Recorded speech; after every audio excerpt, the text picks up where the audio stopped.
Hello everyone, welcome to SSC scholars. So guys, आज के session में हम एयरफोर्स सेक्शन वाई ग्रुप के लिए इंग्लिश का प्रैक्टिस सेट करने जा रहे हैं। सो कोशिश कीजिएगा ज़्यादा से ज़्यादा क्वेश्चंस अटैम्प्ट करने की एंड कमेंट बॉक्स में मुझे ज़रूर बताइएगा कि आपका स्कोर कितना रहा। स्टार्ट करने से पहले आपको बता दूं, अगर आप कोई भी टेस्ट सीरीज ज्वाइन करना चाहते हैं ऑनलाइन, देन परीक्षा ऐप पर आप कर सकते हैं। अभी अगर आप ज्वाइन करते हैं एंड कोड यूज़ करते हैं स्कॉलर्स50, देन 50% आपको डिस्काउंट मिल जाएगा, जिसके बाद कोई भी सीरीज़ आपको कॉस्ट करेगी सिर्फ 150 रुपीज़। चाहे वो एयरफोर्स सेक्शन वाई ग्रुप के लिए हो, नेवी SSR AA के लिए हो या किसी और एग्ज़ाम के लिए हो। सो अगर आप इंटरेस्टेड हैं देन जाकर ज्वाइन कर सकते हैं। बात करते हैं आज के प्रैक्टिस सेट की। So question number 1 is one who is concerned with the welfare of others. एक ऐसा इंसान जो दूसरों के वेलफेयर, दूसरों के भले के बारे में सोचता है, कंसर्न रहता है, उसको क्या बोलेंगे? उसको बोलेंगे altruist. Option number A correct होगा। हेडोनिस्ट की अगर बात करूं तो इसका मतलब होता है एक ऐसा इंसान जिसको सिर्फ ये लगता है कि जीवन में सुख ही सबसे इंपॉर्टेंट है। इसको आप एक वर्ड में सुखवादी भी बोल सकते हैं। ईगोइस्ट का मतलब आप जानते हैं, जिसके अंदर मैं होती है। उसके अलावा एस्केटिक का मतलब आप मुझे बताने वाले हैं, मैंने आपको एक करा रखा है।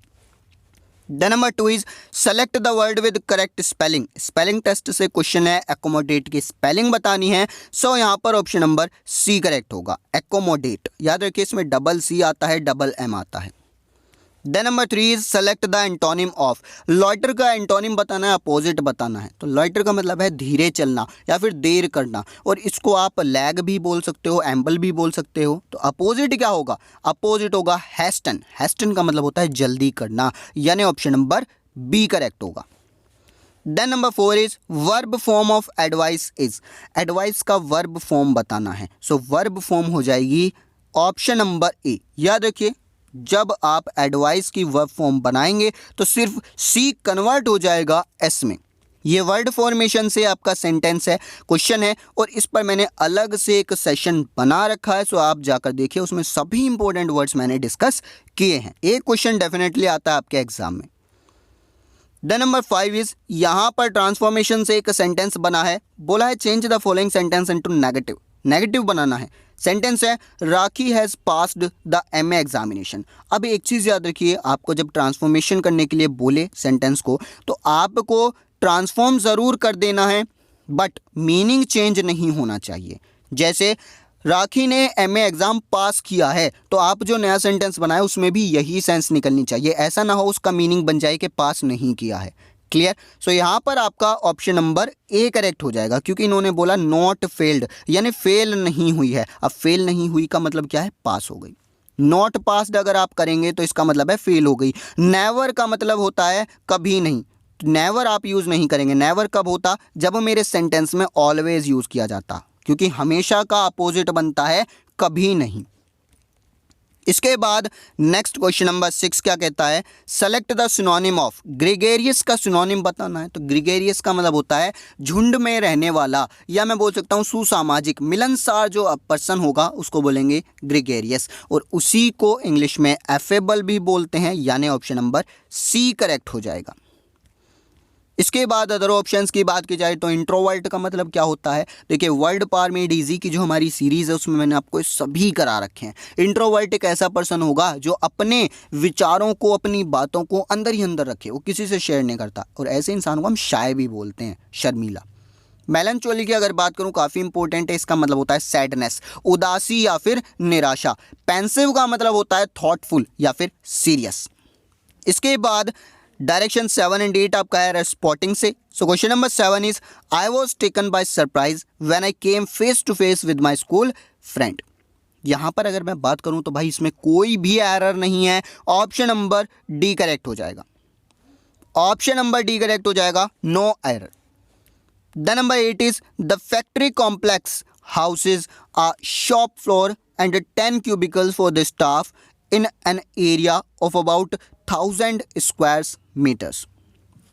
एक चीज़ ध्यान देना भाई, इससे पिछले प्रैक्टिस सेट जो मैंने आपको कराए वहाँ पर भी एक क्वेश्चन आया था रुपीज़ के बेस पर। मैंने बताया था भाई रुपीज़ कुछ नहीं होता, रुपी आएगा। सेम वही चीज़ यहाँ पर अप्लाई होती है भाई, यहाँ पर स्क्वायर्स नहीं आएगा, स्क्वायर आएगा, यानी ऑप्शन नंबर सी करेक्ट होगा। सी पार्ट में एरर है। उसके बाद क्वेश्चन नंबर 9 क्या कहता है, इवन इफ टू हॉर्सेज में look dash they may not be of the same age. यानी हो सकता है हालांकि यदि दो घोड़े एक जैसे दिखते भी हों फिर भी ये नहीं हो सकता, मतलब ये पॉसिबल नहीं है कि वो सेम एज के हों। ऐसा हो सकता है कि वो सेम एज के ना हो, तो सेम दिख रहे हैं, ठीक है जी, सेम दिख रहे हैं। सेम दिखने के लिए आप अलाइक का यूज़ करेंगे, लुक अलाइक, यानी ऑप्शन नंबर बी करेक्ट होगा। अलाइक का मतलब होता है एक दूसरे के सिमिलर दिखना। कंपेरेबल वगैरह थोड़ा सा यहाँ पर फिट नहीं बैठेगा। कंपेरेबल का मतलब होता है दो चीज़ों के बीच कंपैरिजन करना, और कंपैरिजन अगर होता है तो उसका मतलब है कि एक आपसे सुपीरियर है, दूसरा आपसे इन्फीरियर है, दोनों वो सेम लेवल के नहीं हैं। देन नंबर 10 आपका है सेंटेंस रीअरेंजमेंट से। क्वेश्चन नंबर 10 के अंदर अगर बात की जाए तो यहाँ पर आपका ऑप्शन नंबर बी करेक्ट होगा, PQR। क्या बोला गया है, his exact date of birth is not known, मतलब उसके एग्जैक्ट डेट ऑफ बर्थ नहीं पता, लेकिन कुछ ऐसा बनना चाहिए ना, बट से स्टार्ट होना चाहिए। भाई लेट वगैरह से स्टार्ट नहीं हो सकता, आप जानते हो, ठीक है।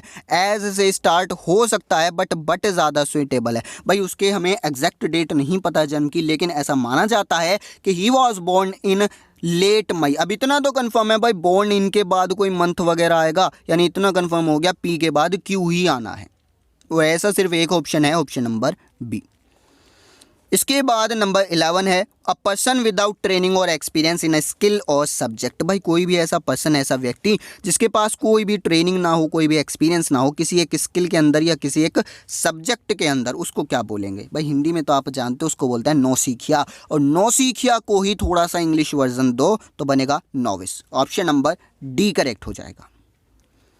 इसके बाद नेक्स्ट क्वेश्चन नंबर 12 आता है choose the synonym of. Synonym बताना है रीअसर्ट का। रीअसर्ट का मतलब होता है कंफर्म करना। भाई कोई भी चीज़ आपने कर दी, उसके बाद आप दोबारा कंफर्म कर रहे हो, उसको दोबारा करना यानी कंफर्म करना, साबित करना। इसी को आप इंग्लिश में और क्या बोल सकते हो?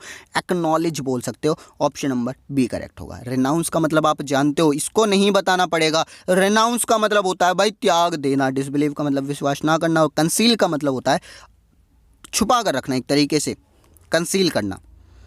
Then number 13 is active and passive voice से है। सेंटेंस है do you intimidate your younger brothers. अच्छा, इंटिमिडेट का मतलब क्या होता है? डराना, धमकाना। तो यहाँ पर एक क्वेश्चन पूछा गया है, एक इंटेरोगेटिव सेंटेंस है, डू से स्टार्ट हो रहा है यानी हेल्पिंग वर्ब से। डू का मतलब इतना समझ आ गया भाई प्रेजेंट टेंस है तो वर नहीं आ सकता, यानी ये गलत हो गया। उसके बाद सिंपल प्रेजेंट टेंस है तो हैव नहीं आ सकता, यानी या तो ऑप्शन बी होगा या तो ऑप्शन डी होगा, इन दोनों में से कोई ऑप्शन है। दोनों में देखो भाई क्या डिफरेंस है। डी में बीइंग आ गया। बीइंग कब आता है? जब सेंटेंस कंटिन्यूअस का हो, तो कंटिन्यूअस का तो नहीं है मेरा सेंटेंस, गलत हो गया, यानी ऑप्शन नंबर बी यहाँ पर मेरा करेक्ट होगा। इसके बाद next question number 14 is select the antonym of. Antonym बताना है कॉइल्स का। अब इसका मतलब क्या होता है? कॉइल्स का मतलब होता है कंबाइन करना, किसी भी चीज़ को एक तरीके से यूनाइट कर देना, एक जगह ले आना। और इसका अपोजिट क्या होगा? तो भाई सेपरेट कर देना, यानी अलग अलग कर देना। इसके बाद नेक्स्ट क्वेश्चन नंबर 15 आपका क्या कहता है? To have blue blood in one's veins, यानी नसों में ब्लू ब्लड होना, ये एक ईडियम है। और ईडियम सिर्फ इतना है ब्लू ब्लड। ब्लू ब्लड का मतलब क्या होता है? ब्लू ब्लड का मतलब है रॉयल खून होना, शाही खून होना, एरिस्टोक्रेटिक ओरिजिन होना। So option number B correct हो जाएगा, to be of aristocratic origin, या फिर सिंपल बोलिए रॉयल। क्लियर? जो शाही खून होता है उसको बोलेंगे ब्लू ब्लड। सो ये था आपका आज का प्रैक्टिस सेट। आई होप आप सभी को क्वेश्चंस समझ आए होंगे। अगर कोई डाउट है then let me know in the comment box, मैं आपको रिप्लाई ज़रूर करूंगा। फिलहाल अगर बात करूं तो भाई इसी तरह की वीडियोस आपके लिए आ रही हैं लगातार। सो रिस्पॉन्सिबिलिटी आपकी बनती है भाई, शेयर करो। आपका अपना चैनल है, जितना शेयर करोगे, जितना सपोर्ट करोगे, उतना हमारे लिए अच्छा होगा, उतना आपके लिए अच्छा होगा। Thank you everyone, that's all for today.